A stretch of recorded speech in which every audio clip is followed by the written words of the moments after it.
It's officially that time. It's the end of season 4.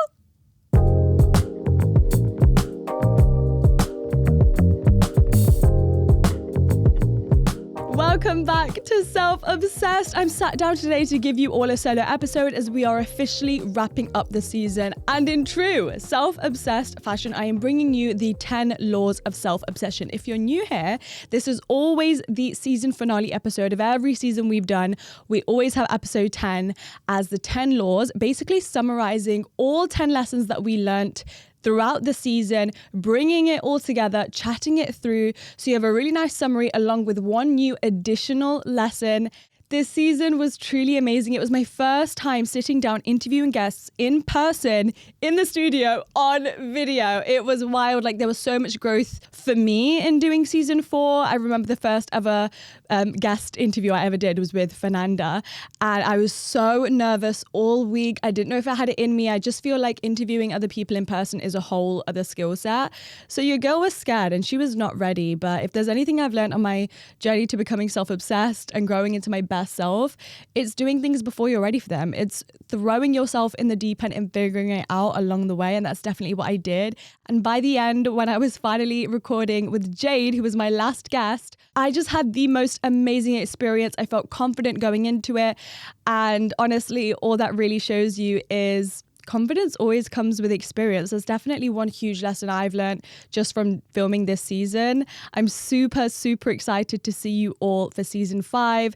If you're not sure what you're going to be doing or what you're going to be listening to in the season break, don't worry. I actually have 2 YouTube channels, Tamcore and Tamcore Vlogs. I will still be uploading on both of those weekly, and they are all about self-development and becoming your best self. So I promise you, you will not be short of content. Not to mention, I also have a newsletter. It's called Self-Obsessed Scoop, where inspiring stories, exclusive tips, lessons, links to resources, and practical transformation tips are sent to your inbox fortnightly. So I highly recommend.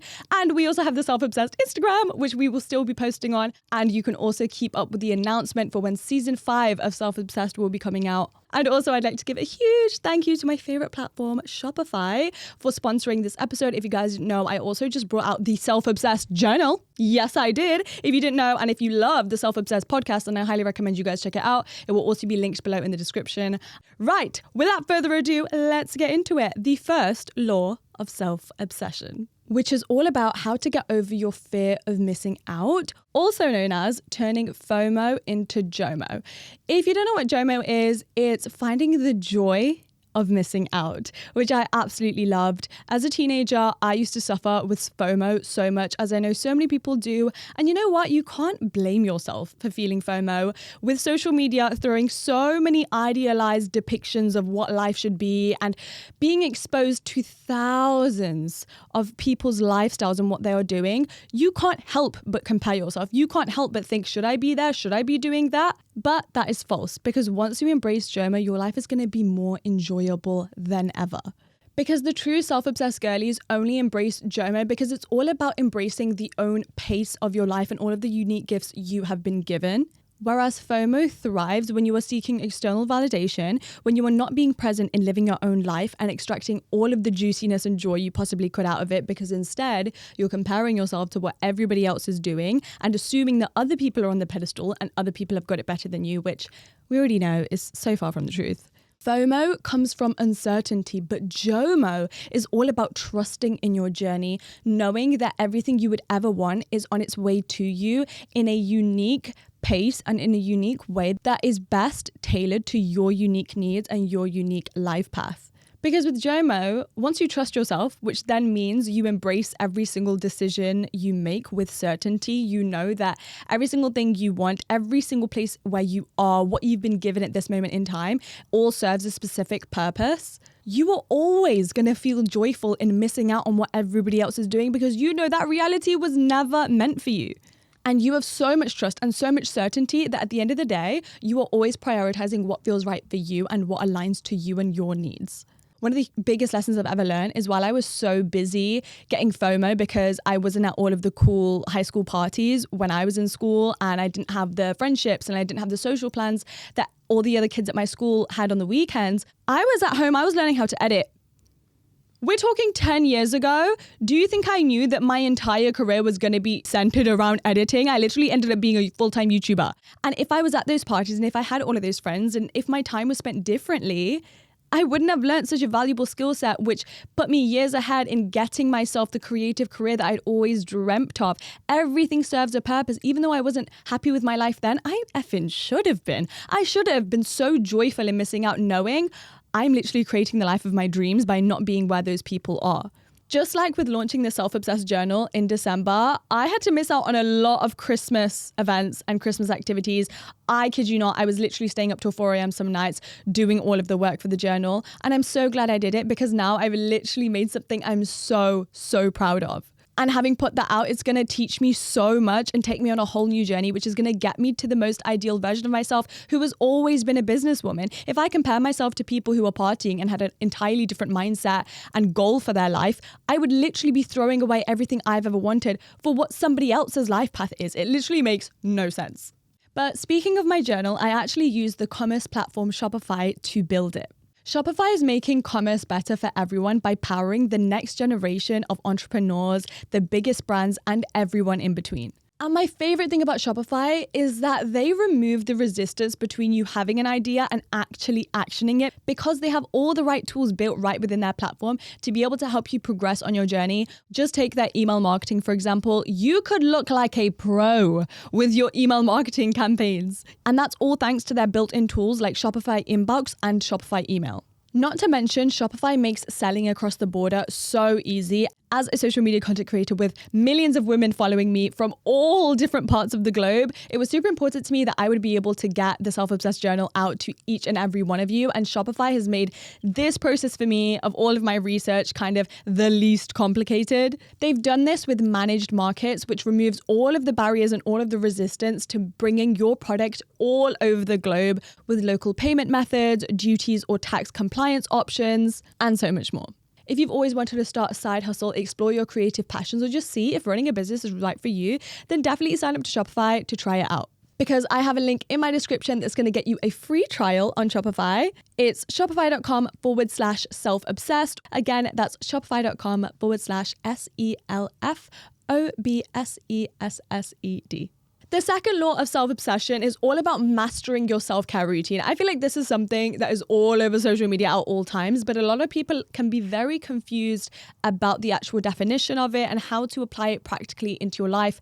Because I, for one, felt this way for so long, which is social media and all of the content we can see around self-care can be super superficial and not very practical and not actually targeting the key areas of concern for self-care in our lives, which meets all of our personal needs. A lot of the time, it's ideas like take a bubble bath, do a face mask, get some more sleep, which are all great ideas. But at the end of the day, self-care, when you're a self-obsessed girly, is about applying it to what areas of my life need more care and how can I fix all of the problems that I'm facing right now with self-care, rather than coming up with this elaborate routine of grooming myself and trying to have a glow up and then calling it self-care. Because at the end of the day, you could actually be stressing yourself out even more by adding all of that onto your plate and all of that expectation.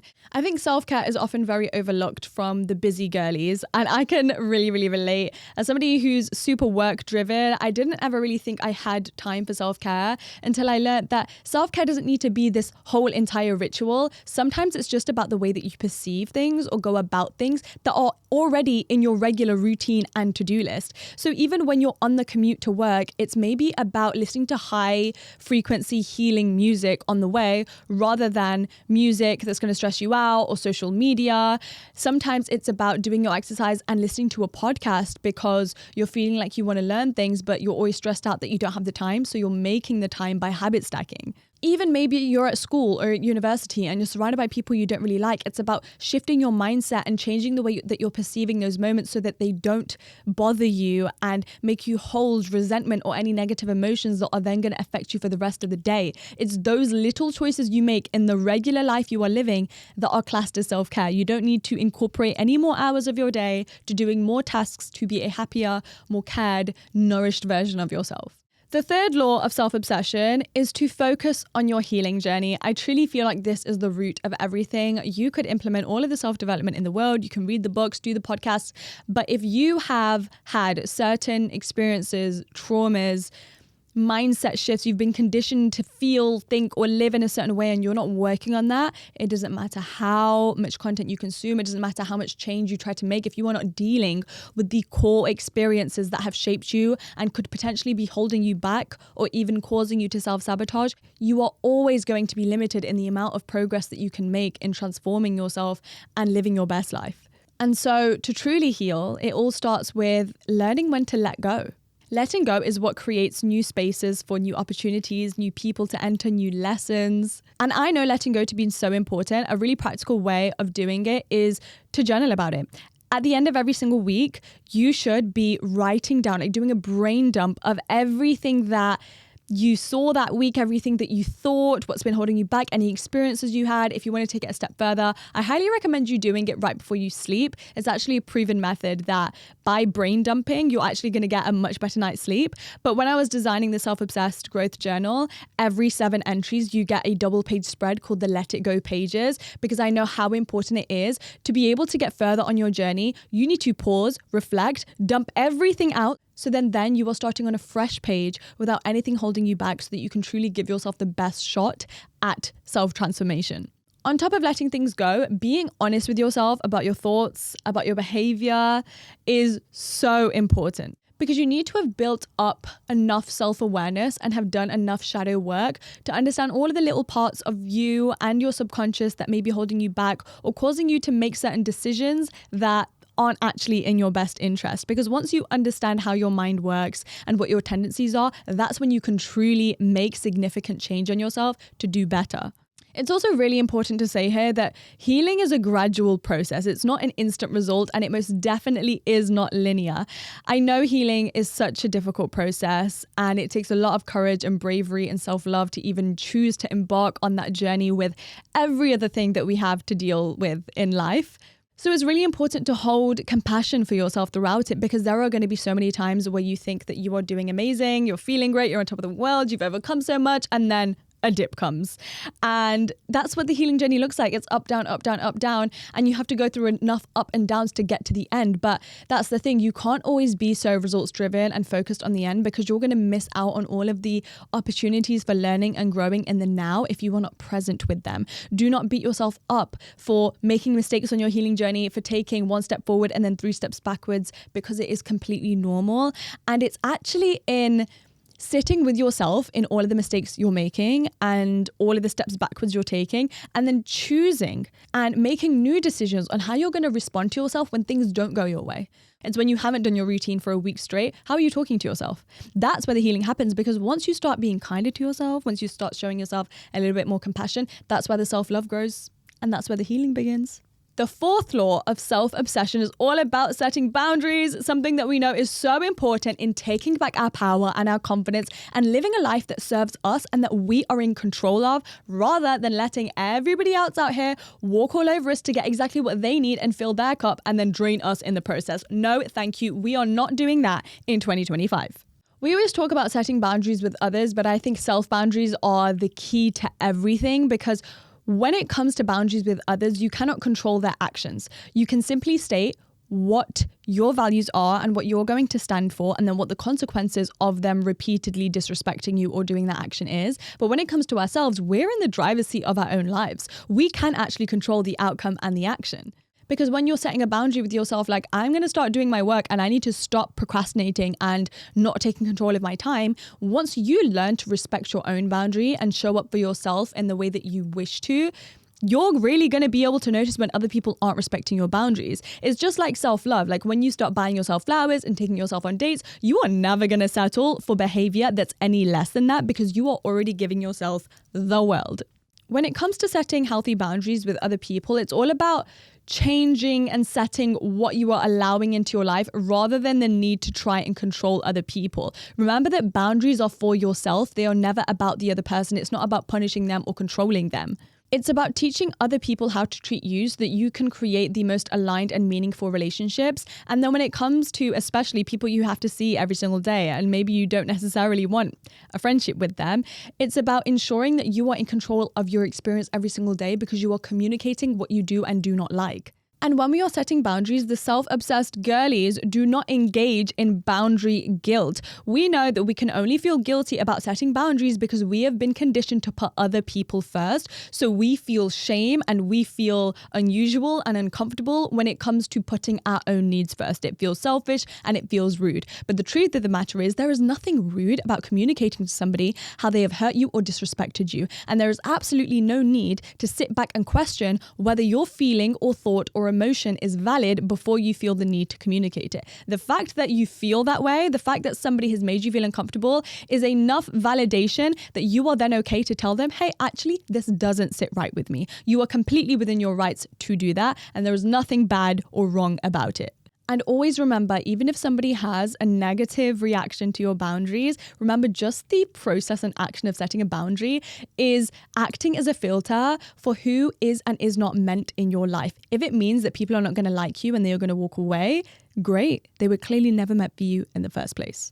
The fifth law of self-obsession is all about letting go and moving on from other people. This was a core theme in the 5th episode of this season when I sat down and did a dilemma Q&A with you all. If you didn't know, every 5th episode of every season, I always do a Q&A and answer your questions from your Instagram to talk through all of your personal problems. And something that came up a lot was, how can we move on from other people? I think it's a really common problem that people aren't quite sure when they're supposed to let go or release something. When are they entirely in their right to be like, I am in my right to be able to tell this person I don't want to have them in my life anymore. But the truth is, if that person is sucking the energy out of you, if you are leaving interactions feeling unfulfilled, if you have a gut feeling that they are not going where you are going in your life and they have no place in your future, that is absolutely okay, because no one is meant to be in your life forever. Everybody serves their purpose in your life for a limited amount of time. That time might look like 5 minutes, it could look like 5 months, and it could even look like 50 years.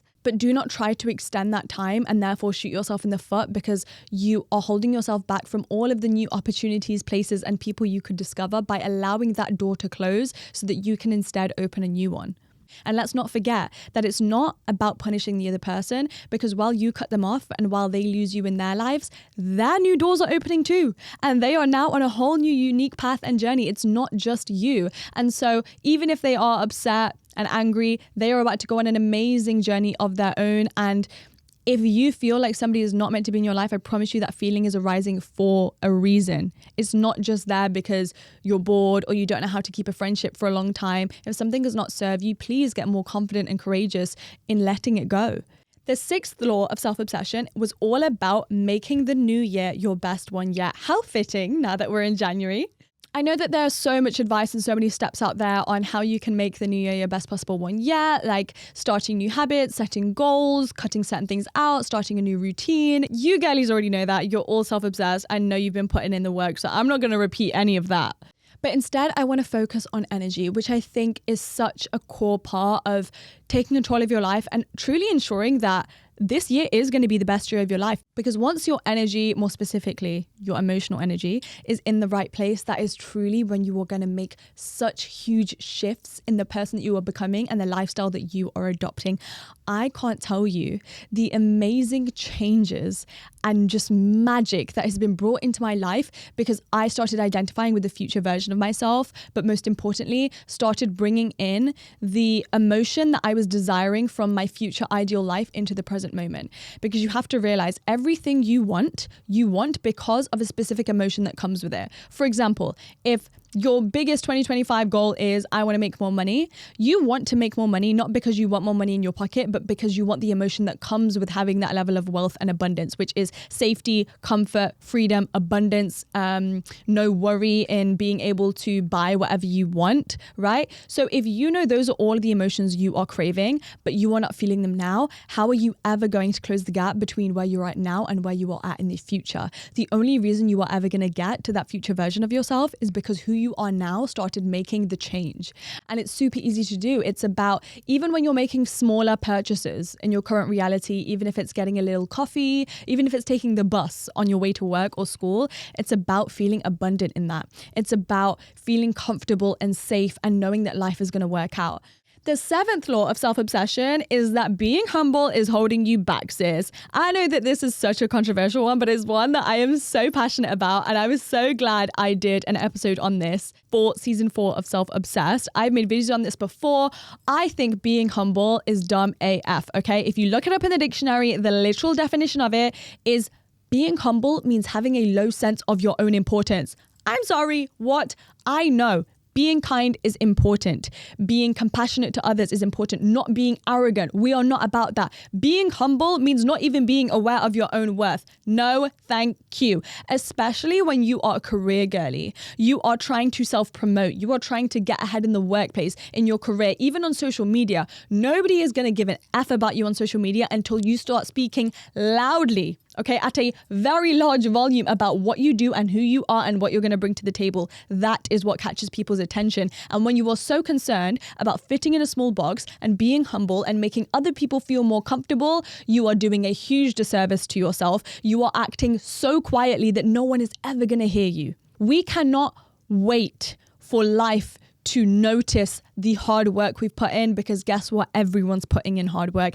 Everyone's trying their hardest. Everyone's chasing their dreams. The difference is there are some people that are simply more audacious and louder and more passionate about it and shameless in their self-promotion. And that is exactly what you need to do.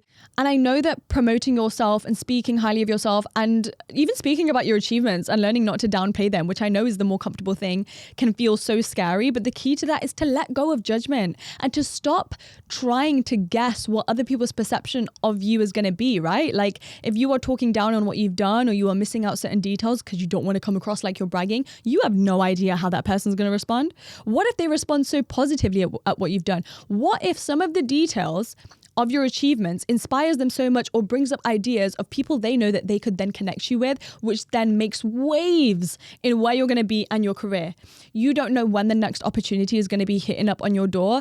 People could respond so well. They could buy your book. They could check out your website because they're so impressed. And at the end of the day, if somebody is going to judge you and somebody is going to look down on you, they were simply not your person. It's like what I said before. It acts as this filter that makes sure that you are only associating yourself with the people that are actually meant for you. And that's all.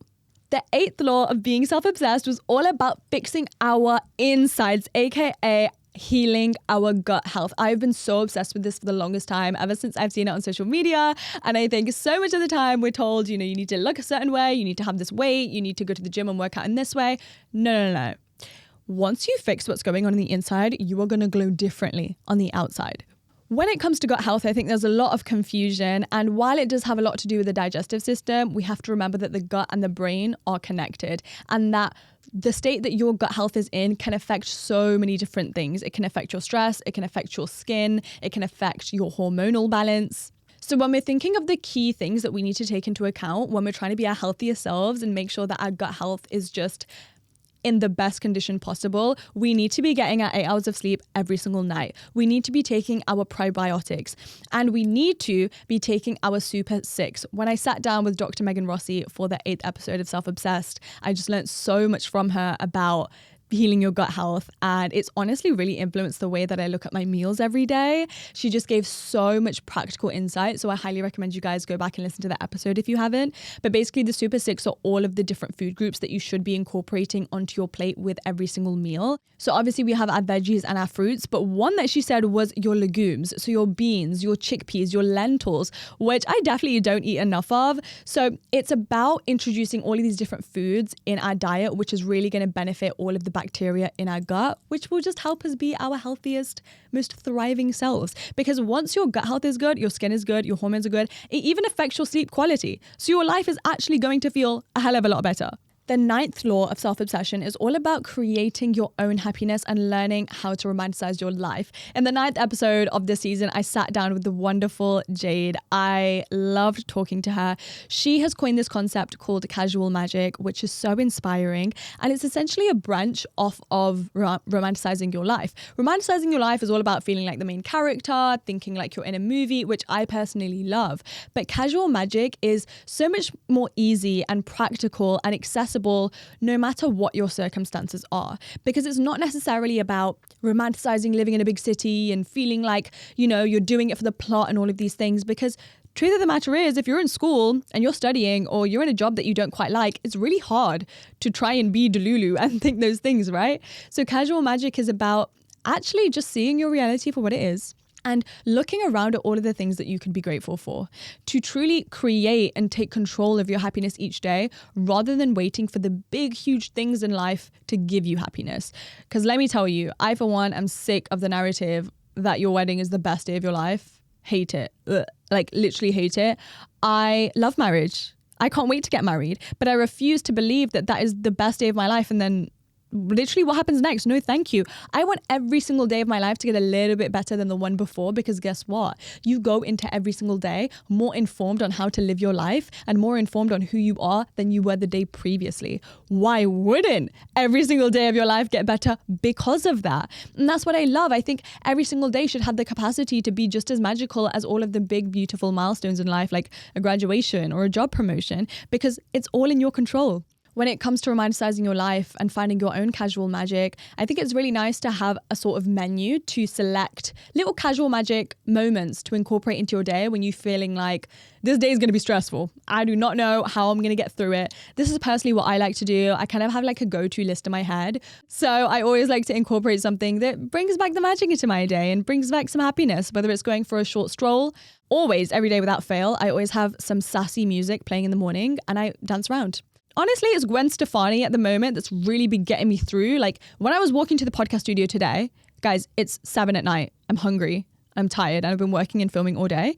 I listened to Gwen Stefani all the way here and I had the best time and it really just got my energy up. It's little things like that. It's going and getting a matcha from out rather than making it at home, just for that change in environment and being around people. It can really just be that easy. And finally, we have the 10th law of self-obsession. As you know, in the season finale of every episode, we always have the bonus lesson. And today's is all about understanding your core values. I think that this is such an underrated step when it comes to living your best life and also just being confident in living your best life. It kind of links a little bit into the Fomo thing, like when you are comparing yourself to others, thinking you should be living a certain way, doing certain things, and also when you're just feeling lost in life. You don't know what direction you have. You probably have analysis paralysis. Listen, honey, when you start identifying what your core values are, the way you are going to be showing up every single day, not giving an F what anybody else thinks. If you're not quite sure what I'm talking about, core values can look like self-development, productivity. My core value personally is curiosity, which I didn't even know that was going to be it. I would have assumed that it's productivity or self-development. And now that I know it's curiosity, it's made me look at my life in such a different way. And every decision I make is now led by the question, does this fulfill my core value in life? And so when I see other people doing certain things in their work life or traveling or making certain choices, I'm never going to be fazed because they are simply living in accordance to their core values. Why would I ever think that they figured out life more than me? Or, oh my God, that person's so much more better than me and I'm going to place them on a pedestal and they are so cool. No. I am so cool because I am always showing up to where I need to be and what I like every single day. If you want some more ideas on what core values are, then you can go to Self Obsessed Podcast on Instagram, and I have a post where I posted all the values. I actually wrote all about core values and resources you guys can use, and basically the full lesson on my newsletter, Self Obsessed Scoop. You can sign up for the newsletter on tamcourt.com. I highly recommend. But yeah, honestly, go to the Instagram, figure out what your core value is, and then start asking yourself, why does that drive me? And how is that going to separate me from comparing myself to how other people are living? Am I living, and is every area and aspect of my life in accordance to what my values are? Or am I doing it simply because I think I'm supposed to do it? Because I'm fulfilling expectations from other people? Because I'm trying to look good to other people? Because that is a waste of your precious life. And that brings us to the end of the episode. And the season. It has been a pleasure talking to you all every single Wednesday. Thank you so much to all of you who tuned in on YouTube, Spotify, Apple. I'm so grateful. 4 seasons deep and you're still here. Thank you. This podcast wouldn't be what it is without you all. Thank you for all of the episode ideas you guys have been sending. It's so useful. I love just trying to bring as much possible value as I can. I've loved reading through all of your comments. I'm going to miss you so much over here, but I promise I will be back within 2 months to start season 5. Like I said before, go to the podcast Instagram to find out the launch date. And in the meantime, you can check out all of my content in the description because I will still be around literally every single day teaching you how to be your best self. I'm wishing you the best start to 2025. I hope these next few months are the most productive for you, and I will be checking back in with you in season 5. I appreciate you. Bye for now.